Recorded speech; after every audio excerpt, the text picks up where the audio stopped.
Assalamualaikum warahmatullahi wabarakatuh. Tepangkeun nami abdi Sahrul Permana di kelas 11 IPS 4 SMA Negeri 1 Majalaya. Puji sareng syukur urang panjatkeun ka Allah Subhanahu wa taala. Shalawat sareng salam urang limpah curahkeun ka junjungan Nabi akhir zaman nyaeta Nabi Muhammad sallallahu alaihi wasallam. Ku kituna urang sadaya tiasa patepang tuul paamprok jonghok tina acara ieu.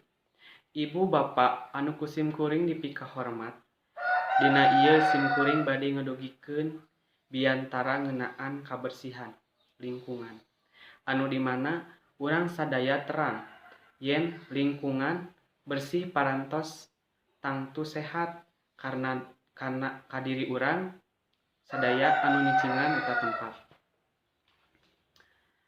Naon anu disebut kabersihan? Kabersihan nyaeta bebas tina kokotor, lebu, sampah sareng bau.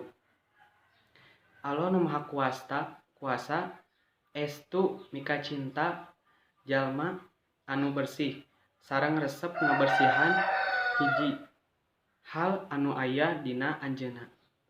Kukituna urang jaga kabersihan demi nyiptakeun kasalamatan sareng kabecikan pikeun diri sareng batur. Kukituna hayu urang ningkatkeun kabersihan dina diri